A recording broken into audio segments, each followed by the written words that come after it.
Muses of Mythology is a spoiler-heavy podcast. That's an understatement. We're going to discuss not just the events of this book, but the Rhineverse as a whole, and really anything that we feel is relevant. You can find full spoiler warnings in the show notes. But don't read anything else. Okay. Don't read anything That's else. fine. It's just Let's see if I can find it. Why don't I get that? Oh, Samsung.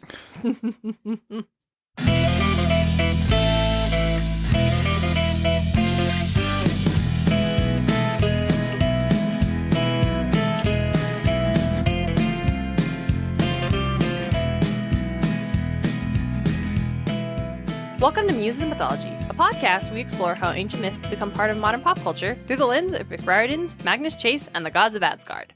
This is Story 85, Yggdrasil. I'm your co-host and podcasting muse, Darien and Smartt. Joining me is my co-host and brother, DJ. How's everybody doing today? I'm DJ the Muse, and I am super tired today. Just set that energy at the top of the episode, I guess. I mean, they're going to realize it. Well, what if I let you take a little nap in the garden first? Maybe. Okay, let's go. DJ! What's up? It's a new month. It is. It's not just any month, though. No, it's not. It's June! It's Pride! It's Pride! We donate $1 for every patron we have to an organization doing a net good in this world, and this month we have chosen Boise Pride. Yeah. Founded in 1989, the Boise Pride Festival celebrates gay, lesbian, bisexual, transgender, non-binary, and queer social and self-acceptance, achievements, legal rights, and pride. We currently have 10 patrons, and we thank each and every one of you for making this donation possible. Thank you guys so much, and now back to the show. All right, DJ. What's up? As this is the episode that you said we should do next. Was it? Yeah. I don't remember that. You don't remember that? Not at Oh. all. At the end of the last episode, when I was talking about Let's Go Into the World, you wisely suggested next we should talk about Yggdrasil, the World Tree. Wonderful. So, man, what's the deal with the World Tree in Magnus Chase and the Gods of Asgard? It's the tree that holds all the worlds. Mm-hmm. anything specific about this? Do you know anything? I know, I'm pretty sure it sprouted out of a mirror. Okay. It's got a dragon at the bottom eating the roots, wanting to destroy it. Mm-hmm. An eagle at the top goading the dragon, but also being goaded on by Ratatoskr, who's just spreading lies. Mm-hmm. Massive misinformation from this rat. Salacious gossip. He's a squirrel, not a rat, I know. Yeah. Odin hung himself for 21 days? 9 days? This isn't the Odin episode. I'm not getting into that. Everything happens on the world tree because the world tree is, again, holding all the worlds. Nice. The World Tree. In the Norse cosmology, it encompasses all of the things. Mm-hmm. Or does it? Let's circle back to that. Okay. First things first. So, things we know about Yggdrasil. It is... The generally accepted meaning is Old Norse for Odin's house.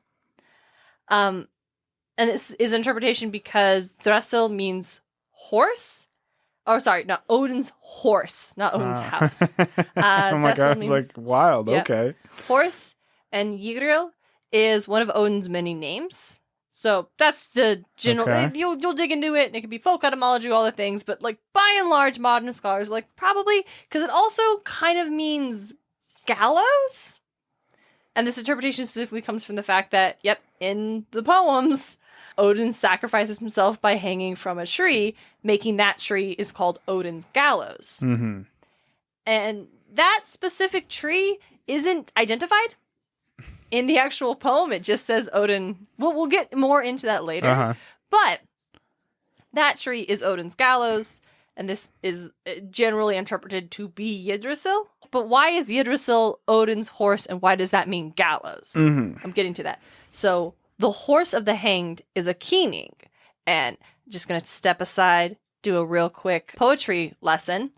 Keening is the kind of figure of speech that employs figurative language in place of a more concrete single-word noun. Mm-hmm.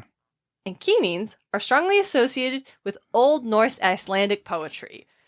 I knew that much at least. Mm-hmm. I remember hearing keenings in, I think, English. Oh, yeah. Yeah, it at is. some point in time. But just let's, Old Norse Icelandic poetry. And Snorri would be so proud of us for pointing it out. So, using the horse of the hanged is a keening figure of speech for gallows. Therefore, the idea of Odin's gallows may have become the expression Odin's horse, which then became the meaning for the tree. Mm-hmm. So that's why that roundabout way to get to right here. Right here, back to Yggdrasil. This is the place where the gods go every day to assemble their things. This is a traditional location for all of the governing. And the branches of Yggdrasil extend far into the heavens, while the tree is supported by 3 roots that extend far away into the well Jorunburner in the heavens. One is a spring Helgvimir, and another is to the well Mimirsburner. I'm sorry. No, you're fine. Mimirsburner? Sure, that sounds much more. Yeah, you say it with confidence. Things sound better. Is that the pool of water that Mimir hangs out in? You know, we'll get to Mimir, but probably. Actually, we'll talk a little bit more about Mimir in this very episode. So, as always, let's go to the text. We've got some poems to talk about. Woo! Big fan of poetry. Some of our sources for Yggdrasil and the things like we know about it. Mm-hmm. Obviously, we're back at the Sibyl's prophecy, which the translation I have calls it the seeress's prophecy. And I've talked about recently that I don't like the way that feels in my mouth to say seeresses. Mm-hmm. So I actually do think I'm just going to call it the Sibyl's prophecy. Okay. Because, I don't know, fight me. That's because I've seen it also translated as Sibyl's prophecy. Okay. So, in like the second stanza, like this is the Sibyl beginning her words to Odin. In the second stanza, I remember giants born in early time, those nurtured me long ago.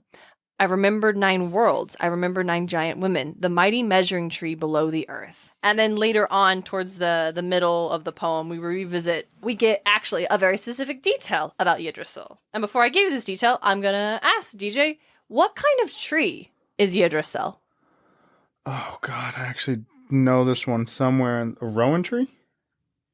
Close. Do you want to guess again? A birch? Not a birch. Okay. You want 3rd time's the charm? Oak? No, we got farther away. An ash, I know that stands. Yggdrasil, it's called. Damn it. I thought ash at the first 2. I'm like, that doesn't sound right. That's rough. A tall tree drenched with shining loam. From there come the dews which fall in the valley. Green it stands, always over Yrd's well. And that's important. Mm-hmm. The fact that Yggdrasil is an ash tree is mentioned in several other places. Okay. We've got other poems.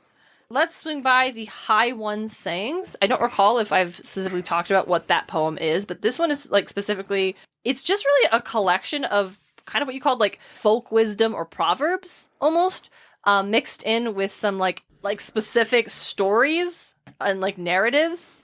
It is largely suspected that these were all separate pieces that at one point in time were put together under a framing device of Odin sharing his wisdom with you. Mm-hmm. This is actually where we get the element of Odin hanging himself on the tree. I know that I hung on a windswept tree 9 long nights, wounded with a spear, dedicated to Odin, myself to myself, on that tree which no man knows from where its roots run. Mm-hmm. Nice. Yeah. And again, like you'll notice that is not... The identity of that tree is not named. And Yggdrasil is actually not the only named sacred tree in Norse mythology. Uh-huh.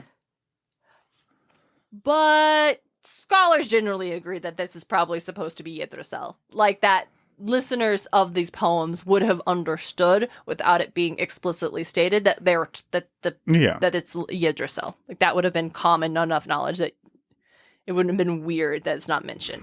We'll circle back to weird things that weren't mentioned later, but for now, we move on to Grimir's sayings. You'll recall Grimir is another example of Odin loving to play, really liking to play undercover boss. So he is the one that's speaking. He is Grimir in this one. And this is where we get another mention of Yggdrasil. And specifically, we get its importance, like solely cemented. Mm-hmm. Because literally, Yggdrasil's ash is the most preeminent of trees. As Skidbaldnir of ships, Odin of the Aesir, Selpnir of horses, Bifrost of bridges, Bragi of poets, Harbork of Harks, and Garm of Dogs. Sleipnir. Sleipnir. Thank you, DJ. Yep.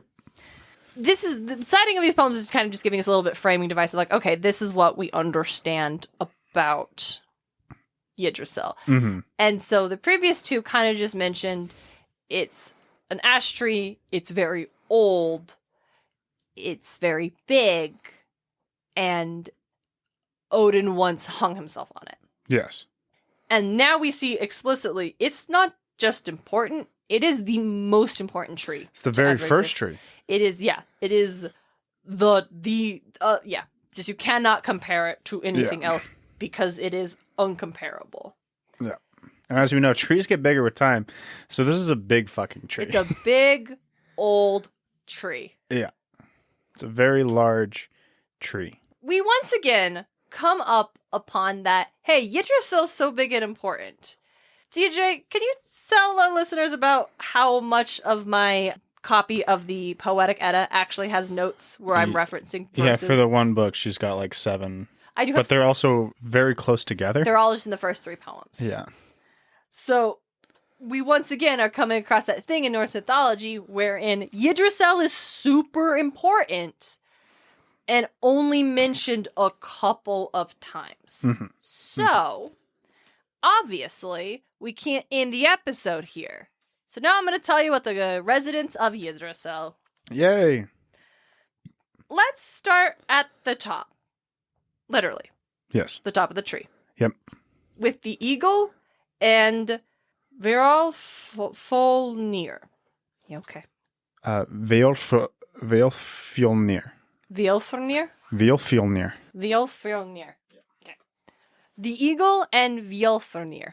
DJ, you mentioned at the top the simple relationship of the eagle, Ratatoskr, and Nidhogg at the bottom. We have the eagle. It's mentioned one place. Uh-huh. Stanza 32 of Grimnir's sayings. It's pronounced like a D. Oh, like Nidhogg. Vedifilnir. Vidifnir. Ratatosk is the squirrel's name, who must carry about Yggdrasil's ash, the eagle's utterance he must bring from above to tell Nidhogg below. Yeah. Didn't Rat start that, though? We'll get to that. Don't worry about it. It's like, this is too much peace going on. Let's fuck it up. Let's put a pin in that. So, now DJ, I mentioned the eagle. And then there's the name that you and I have been trying to figure out how to pronounce. That is not the name of the eagle. No, it's not Stormpale? You're right. That word does translate to storm pale or storm bleached. Yeah. That is not the name of the eagle. Wow. That is the name of the hawk that sits between the eagle's eyes. Wild. Okay. Here's the thing, DJ. Did you hear me? It's quite literally saying the. I just looked up Wikipedia to see how to pronounce that O, and the first thing is like it's the name of the hawk that lives between the eyes of the eagle. Now, yeah, and you would say like, Darien, why are you just quoting verbatim from Wikipedia? Well, I'll tell you, dear listener. I'd love to tell you. Because that's all there is to him. Now, again, DJ, you maybe noticed that I did just read that one passage where the eagle is mentioned, and I didn't mention our friend Windbleached. Yeah. That's because we get him from our good buddy Snorri. So let's swing. Let's go, Snorri. Snorri in the Norse fanfic. Let's swing by the prose Edda, Gylfaginning. Then Gangleri said, "What more of the importance can be said of the ash?" High replied, "There is much to be told. An eagle sits in the branches of the ash, and has knowledge of many things. Between its eyes sits the hawk Vedalfnir. The squirrel called Ratatosk runs up and down the ash. He tells slanderous gossip, provoking the eagle and a Nidhogg." That's funny. That's funny, because that's it. That's all I got for you for the eagle that sits at the top of the tree and knows many things, but the poem doesn't say that. The poem also doesn't mention a hawk in the middle of his eyes. And why does the hawk get a name, but the eagle doesn't? Who knows? Who knows what was going through Snorri's mind? It is, yeah, it's only mentioned by Snorri. Yeah. And it's wild. It is a couple of things. John Lindau, who is an American philologist, who is also a professor emeritus of Old Norse and folklore at the University of California, Berkeley, said, quote, "Presumably, the hawk is associated with the wisdom of the eagle. Perhaps, like Odin's ravens, it flies off acquiring and bringing back knowledge." Okay. Which is great, like symbolically, but it's because it's like if the eagle knows many things and the eagle has a bird with him and Odin has birds that bring him the knowledge, Sure, that could be a thing that we are meant to understand. Yeah. Maybe it's also to indicate how big the eagle is. This eagle is so big, a hawk can perches on its nose. And I don't know, dear listener, if you've ever seen a hawk in real life. Hawks can be pretty big. Hawks can get pretty big. Not eagle big, but bigger than the kind of bird you ever want getting near you. Yeah. It's also interesting, again, to talk about how sometimes Snorri is just in his textbook on how to write the poems, gives us a thing that is not mentioned in any of the poems we actually have, and is not, like, he does not then cite a verse from a specific poem. So you kind of got to wonder, what's up, man? Is it whole cloth, or was it from another poem that didn't get mentioned or recorded, that something lost to time? Was it purely oral? Was it just, this is the version of the story that Snorri knew in Iceland? Because remember, this is a pretty big, vast of cultures and area that had these kind of myths that we're trying to cement and call Norse mythology. Yeah. Pin and backwards. There's a lot of pins in this one. It just looks like one of those tomatoes with all the little pins in it, this episode does. And that is it for the eagle and wind bleached the hawk. Do you want to talk about Ratatoskr next? Ratatoskr. Woo! What do you think his name means? Messenger. Oh, I like that. It means drill tooth or boar tooth. Makes more sense. I will not be reading the verse that he has mentioned because it is the same verse that I just read to you.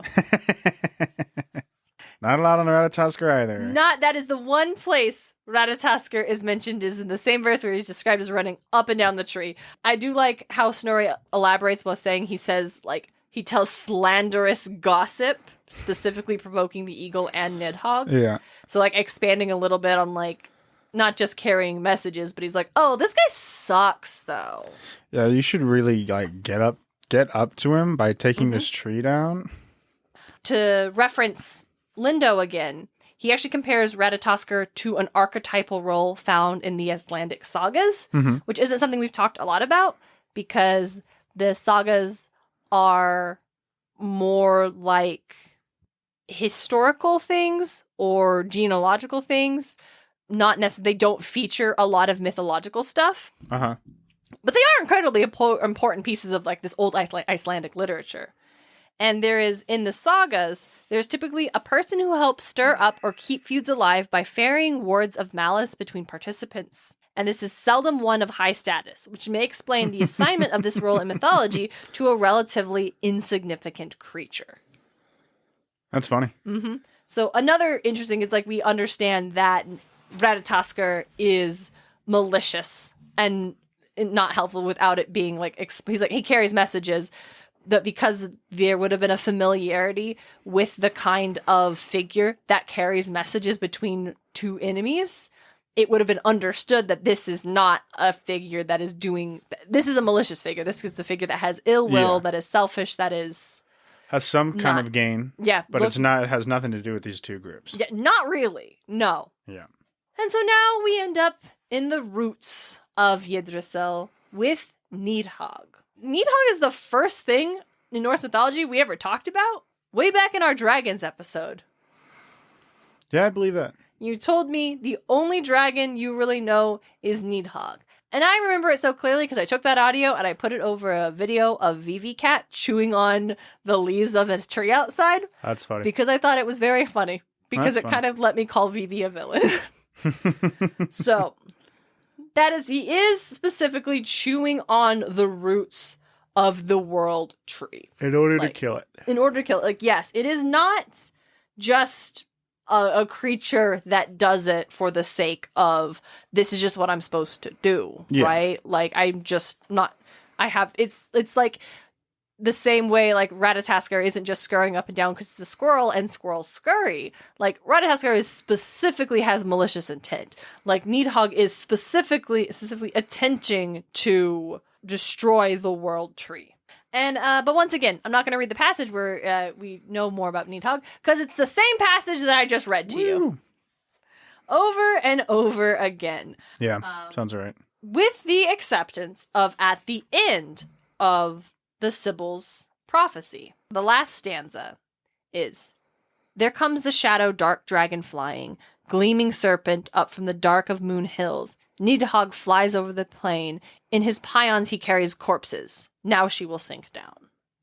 And we talked a little bit about this in our last episode, where it's like, is that last stanza happening in the moment when the seer is speaking, and that is what calls her out of her trance? Mm-hmm. Because we've just talked about Ragnarok, or is this what she sees in Ragnarok, where in the end there will still be Nidhogg and corpses? Yeah. In all of this, what I've just read to you, it's like, yeah, he's chewing on the roots. But with that, and there's the association with corpses. But even still, how do you know that it is specifically malicious?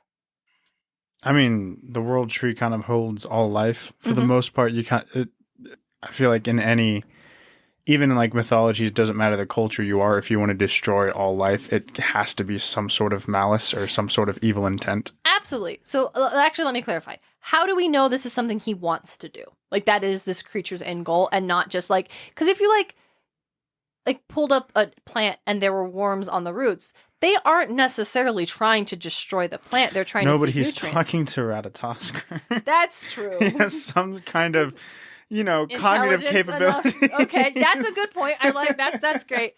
Someone who spoke Old Norse would have known the term need. What's need? This is a term that is specifically refers to a social stigma reserved to villains and those who have lost their honor. Oh, nice. I've now mentioned honor, so I do suspect that Robert of the Damn Meme page will be presenting us with some sort of meme associated with Zuko of Avatar: The Last Airbender, so I'm just going to acknowledge that now, and we're going to keep moving forward. It is not just like, oh, they lost their honor, but like specifically for Nidhogg, where he resides in Nastron, is a part of hell where he chews on the corpses of those who have committed murder, adultery, or oath breaking. Those three things that would have got you, like, that would have been referred to as being a Nid. A hall she saw standing far from the sun, on a corpse strand. Its doors look north. Poison drops fall through the roof vents. A house is woven of serpent spines. There she saw, waiting in turbaned streams, false oath-swearers and murderers, and the seducer of another man's close confidant. There Nidhogg sucks the corpses of the dead. A wolf tears at men. Do you want to know more? And what? That's kind of how, like, it's not just, oh, this is a creature that's doing a thing that a creature's gonna do and doesn't necessarily know any better. It is with malicious intent, because this creature embodies a lack of honor, a desire to break bonds, to cause harm. Yeah. Those are the 3/4 when you include the hawk. Yeah. But they're not the only creatures in Yggdrasil who specifically live in the tree, not just rely in the... There's an elf, or an elk, isn't there? There is! Oh, but not just one. Not just two. Oh, it's a herd. There's 4. Nice. There are small herd. 4 stags, or sometimes called harts, Hart, which is a term specifically for a male red deer. Okay. These fools eat the branches of the world tree. I will now read another verse, because they are mentioned in the next verse, after Ratatoskr, the eagle, and Nidhogg are all name dropped. Mm-hmm. There are 4 hearts too, who browse on its shoots, their necks tilted back. Dane, Dovlin, Denir, and Duthro. That's also the only place we're mentioned. Nice. So again, why do these 4 stags have names, Snorri? But the eagle, or everyone, but the eagle doesn't. Nidhogg has a name. Ratatoskr has a name. But the eagle doesn't get a name. Couldn't think of a name. It must have had a name. Couldn't think of a name for an all-knowing eagle. The eagle must have had a name and just didn't get mentioned in the poems that we still have. We have the stags mentioned again by our good buddy Snorri in the Gylfaginning, wherein 4 stags called Dane, Dovlin, Denir, and Duthor move about on the branches of the ash, devouring the tree's foliage. Except in the actual Icelandic, that word we're interpreting as foliage was actually... It was shoots in that other book. Yeah. And shoots is like the little things at the bottom of the tree, isn't it? Oh, yeah, you're right. It is. They're said as devouring... They browse on its shoots with their necks tilted back. So it could be shoots. Maybe shoots are also new sprouts of branches. I don't know enough about trees. Yeah, I don't know. I just always figured that the word shoots meant like those little... when seeds would drop around the tree and Yeah, then little they'd come shoots up. of branches, or the shoots of little tiny trees. Let me see. Tree shoots. Because, I mean, a bamboo shoot's not like the bamboo branch.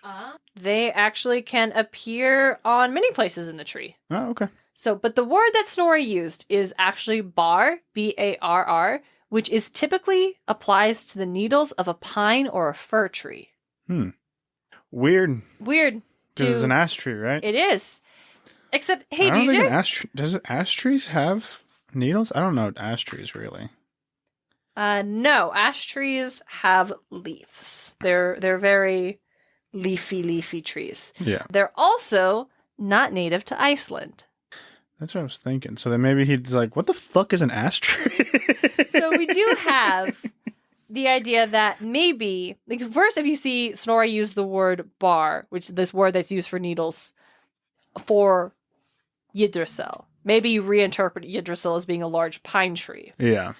Maybe you acknowledge that Snorri is unfamiliar with what an ash tree would look like. Like, so it's we a just tree, use it as and a all tree I as- got around here are fucking, like, evergreens.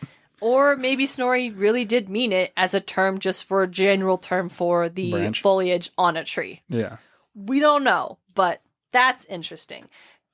Because there's one more thing I find very interesting, is that some places, when I was looking up doing research, it said that these stags were responsible for all the rivers of the world, because the morning dew would accumulate on their antlers and then pour down. Oh, nice. So these are big fucking stags. They are big fucking stags. The thing is, DJ, I just read to you the one passage where those stags are named. The Did I Snorri. mention river? No. Snorri doesn't mention river either? Snorri doesn't mention river either. Awesome. So- Ever-evolving Norse mythology's got to be super fun. So you ask, well, maybe it's from the art. And that's something we haven't touched on. Perhaps there was artwork depicting the stags that showed their, like, water pouring from their antlers.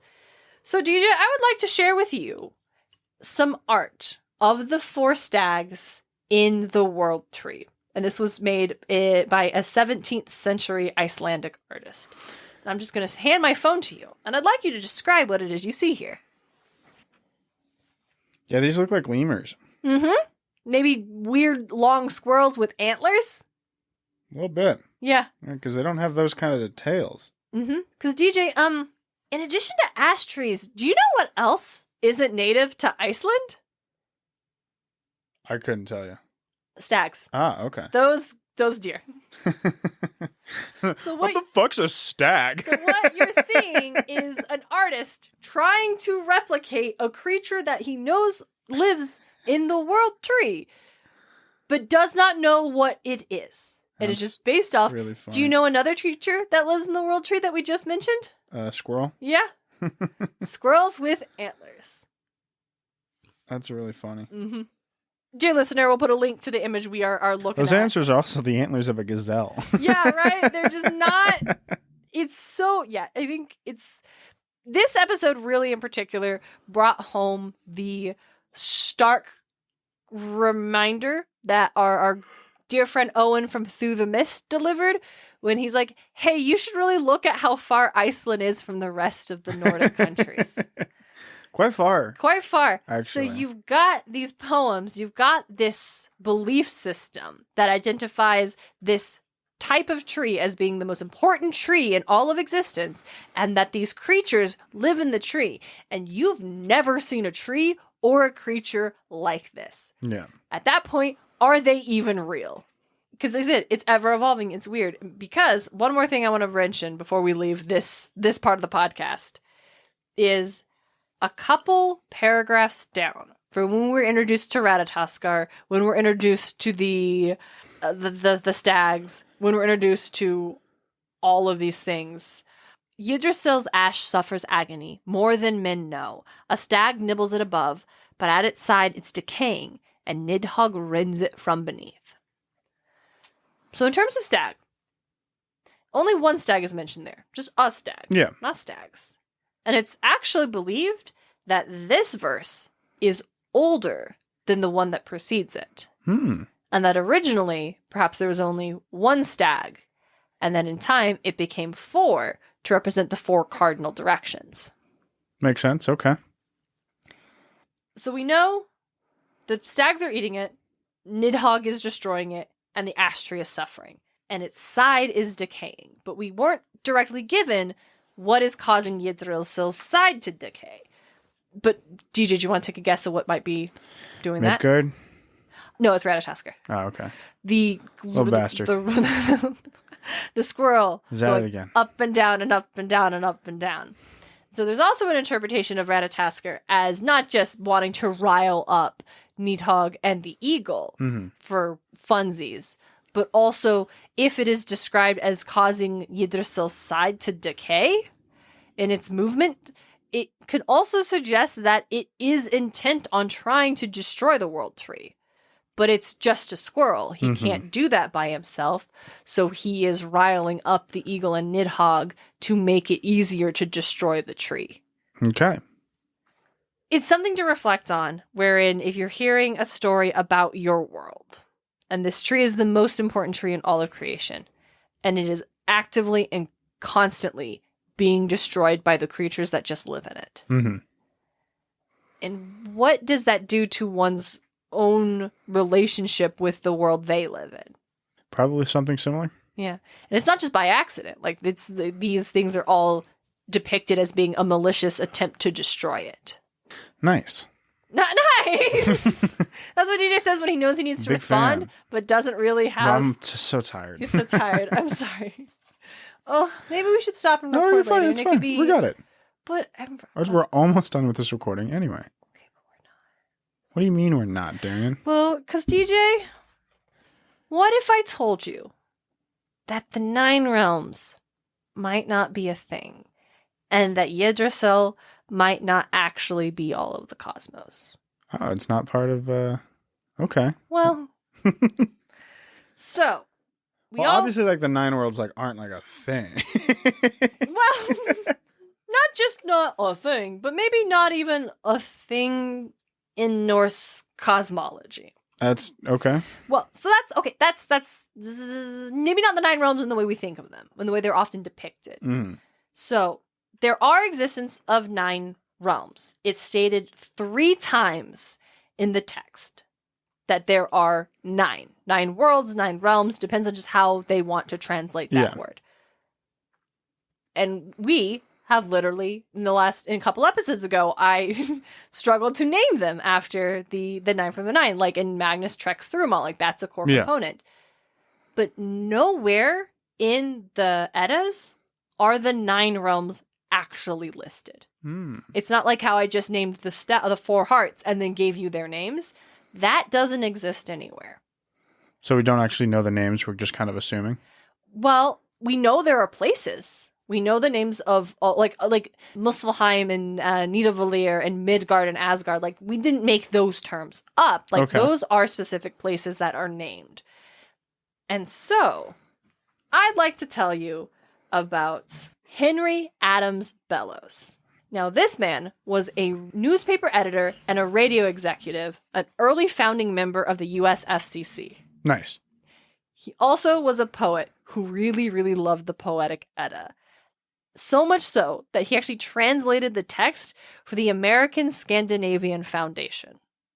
And he is the guy that basically gave us the 9 realms. Okay. He lists them off as the world of the gods, Asgard, the Wanes, Vanheim, of the elves, Alfheim, of men, Midgard, of the giants, Jotunheim, of fire, Muspelheim, of the dark elves, Svartalfheim, of the dead, Niflheim, and presumably of the dwarfs, perhaps Nidavellir, but the 9th is uncertain. Okay. Yeah, so this is not a wild thing for him to do. Okay.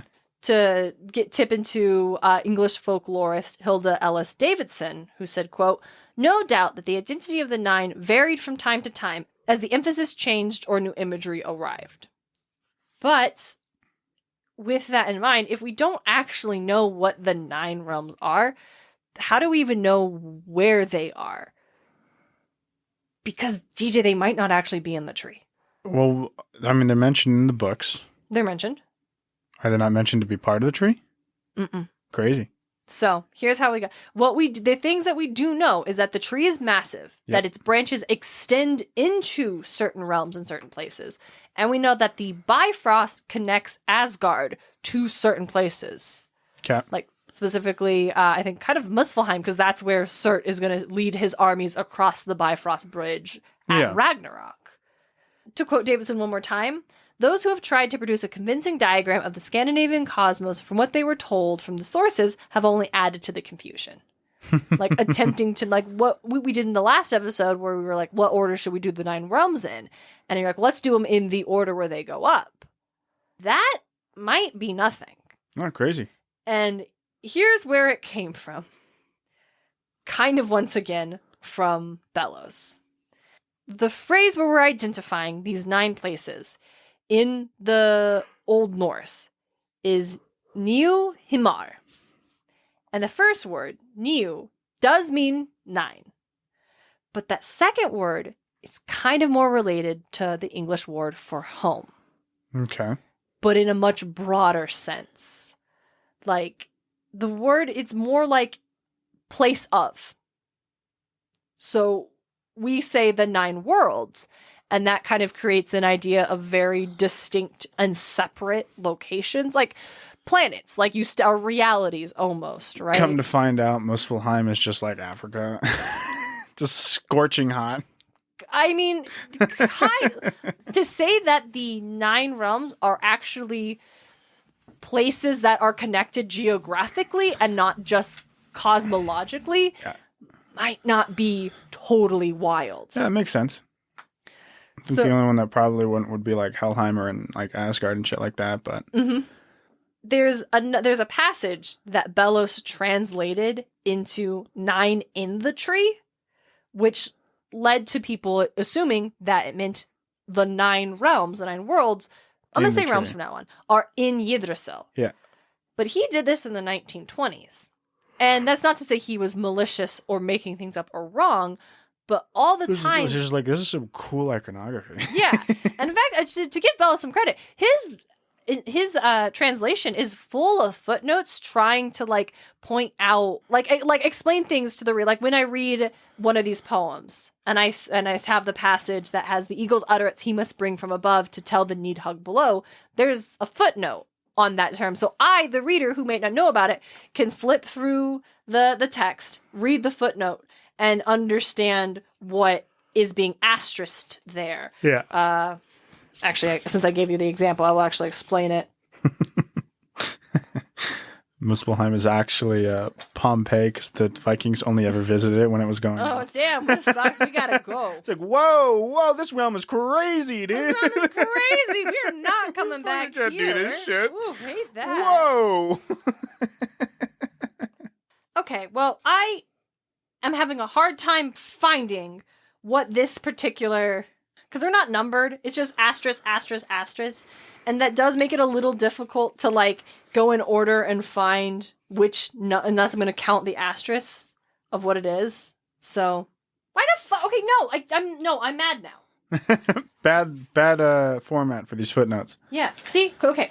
Then are you referencing something else? It's because I'm looking at the asterisks for the wrong poem. I see. What are Grimner's things?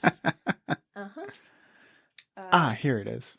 On this one, it's actually referencing Nidhogg, a dragon of the Sibyl's prophecy, also mentioning in Snorri's Edda, elaborates on the description of Yggdrasil and Valhall.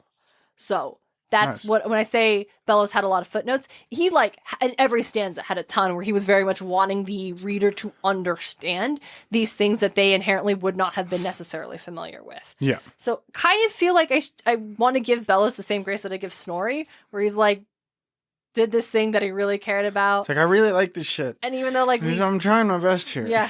Trying my best for a dude in the 1920s who founded the FCC.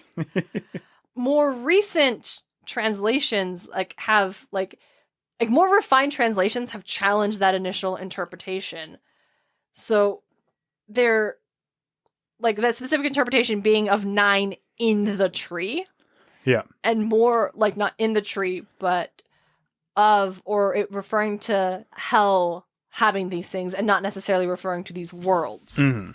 So it does seem like Yggdrasil might less be a massive galaxy-spanning cosmological tree that holds realities in its branches, and more just a really, really big fuck-off tree that happens to spread so far that it physically touches these geographic locations. And that... Is Ymir's body still the ground? I don't know, DJ, because that wasn't part of what I was researching. Well, you hate to see it. It wasn't a thing that ever got mentioned. What world is it? I think that's Midgard. That's what I thought, but I remember you getting on to me about it last time I brought that up. Well, because I didn't understand what you were saying last time. I thought you were saying Ymir, and I was so confused. No, Ymir. Ymir. I was like, oh, okay. We'll get to... Maybe. I don't know. What I do know is how we perceive Norse mythology weighs so heavily on how it has been translated. Oh, yeah. And oftentimes, maybe we are still interpreting based off of an outdated translation because that interpretation has become the norm of how you are when you... Almost a trope of when you do Norse mythology, this is what you expect. And I think we're seeing a lot of like these elements like Ratatoskr, the eagle, and Nidhogg. Like Nidhogg is honestly mentioned way more than Ratatoskr and the eagle. But you'd have Ratatoskr and eagle ranked right up there next to this dude in terms of importance because their connection and the relationship has become such a staple that it seems like there should be so much, and there's just not. And the idea that rather than all the worlds being held in the branches, the fact that if Yggdrasil is an actual tree that one could... Because you couldn't go to Yggdrasil, really, if you were in Midgard, right? Or Muspelheim. If the tree is so big your world lives in it, you can't go there. Yeah. But if it's just a big tree that you can go to, that would kind of explain how the gods are described as going to the tree to conduct their affairs. You don't have to go to Yggdrasil if it's everywhere. Yeah. But if it's just a sacred tree, that actually is more reminiscent of Germanic pagan practices from the time. Because DJ, I want to tell you about warden trees. You were like, we're almost done. And I'm like, no, we're not. No, you're fine. Because this is the part where things got cool. So DJ, do you know what a warden is in the terms of like Germany and Scandinavia? Not at all. So you may think warden, guard. Kind of. But actually in this context, it is a spirit. Nice. Believed to follow the soul of a person from birth to death. Okay. You might interpret this as the idea of a conscience. You may interpret it as the Christian idea of a guardian angel. Yeah. But this spirit thing was an idea. And so he had these warden trees that were in like venerated areas. And they were considered to be guardians and the bringers of luck. And folks would make offerings to them. This is where people would go to conduct important business. Like there's one that was in Norway where people would pour ale over its roots during festivals.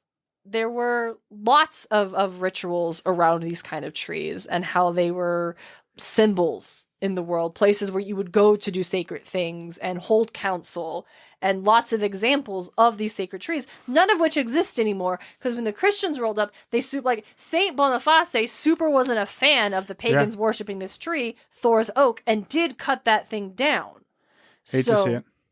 But the fact that these trees existed in such a tangible way, like we see the cultural relationship to one of these trees, this tree that was physically there, then why would they not also extend that practice to their own deities? Their own deities had their own sacred tree where they would go and do these same things and have these same important values. And this was it was the heart of their world still, just not maybe necessarily in the way that we have come to visually display it.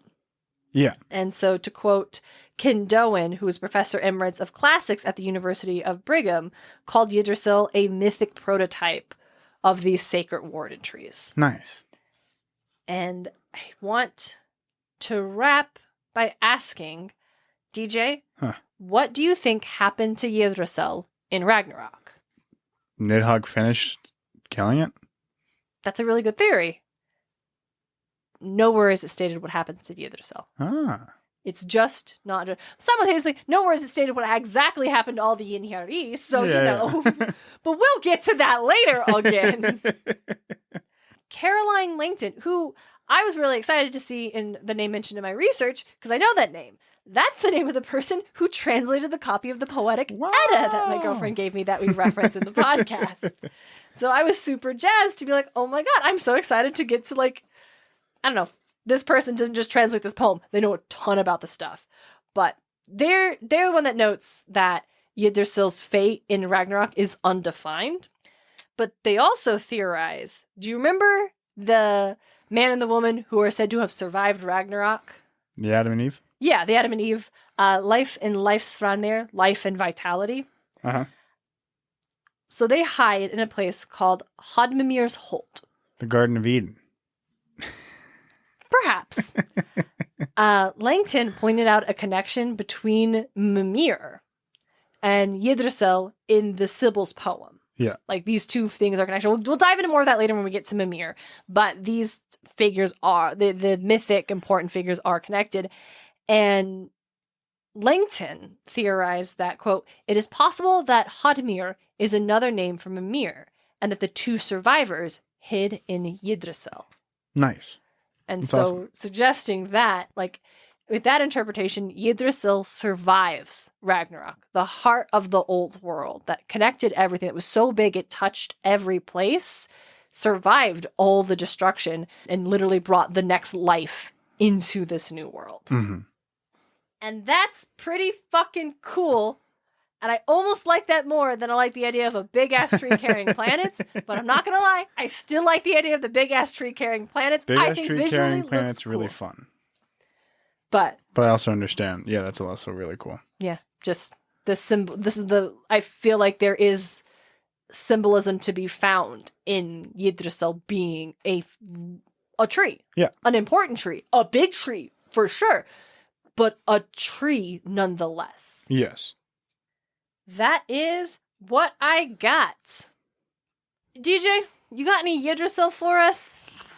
Do you have to fight Yggdrasil a la the Whomping Willow style in SMITE 2? Or... Dude, I wish. That'd be super fun. That'd be a fun event. No.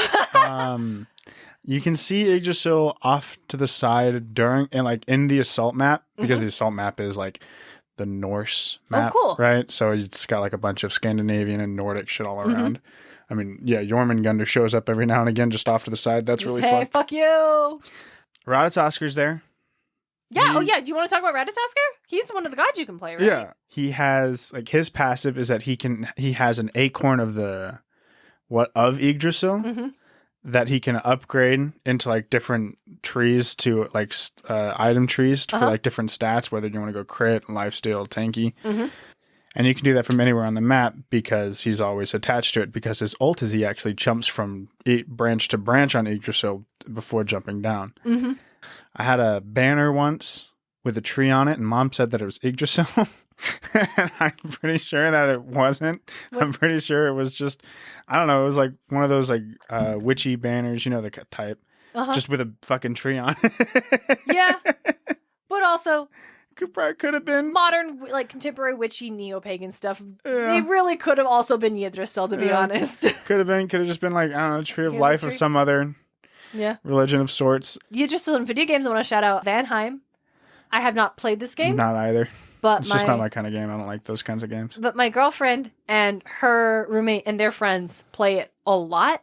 And so she was showing me while they were playing, and they're like, "Oh, it's nighttime. Look up, show Darien," and had their character look up, and you can see the branches of Yggdrasil. Yeah. And it's like they looked like if you have ever seen the Milky Way, like really seen it in a place where there's no light pollution, and you realize, oh, that's why we call it the Milky Way. Truly, it was like that, with the stars coalescing in a way that did look like branches, but were nonetheless stars in the sky. Yeah, very cosmic, very cool. Yeah, like big fan of that. We don't see Yggdrasil in the Thor Marvel movies. No, he draws it though. But he does draw it though, and I like the interpretation that it's just like paths that are like the way you would map out and show the connection of like these planets that are considered under the empire of Asgard. Yeah, I always, whenever I think of that, I then continue to think of South Park's Goofy pilgrim thing. Have you seen this? No. Oh, dude. So they basically take like the plot of Thor because came out around this time, and they had because it's South Park, they placed it with, was it the Frost Giants were like the Native Americans, and the Asgardians were the Pilgrims, and when Thor came down, he had to find Natalie Portman and travel through her hole because it's connected to, I can't remember what they call it, but the Bifrost. Okay. Right? And when he was like doing that thing, he did the hand turkey and put it on the That's pretty good. Really funny. That's pretty good. Yggdrasil is one of those things where it's like, I'm like, okay, well, it's Yggdrasil. It's so important. Surely it's in a lot of things where Norse mythology is. It's like, yeah, but like abstractly. In the sense that it's like mentioned. I think it's in the God of War game, so you can see it. Oh, that makes sense. It is in D&D. Nice. Like, it has been a part of the cosmology of Dungeons and Dragons since, like, it was introduced to the Advanced Dungeons and Dragons role-playing game in 1987 in the first Manual of the Planes rulebook as a permanent conduit that links various planes of existence in the game's worlds.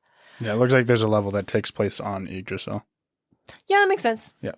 And that was one that just made me happy. And I just went through and I was every version of D&D just kind of noting what it was. And I think in the 4th edition, it's just not mentioned at all anywhere. 4th or 3rd, they're just like, yeah, it's not mentioned anywhere in this edition. 5th edition.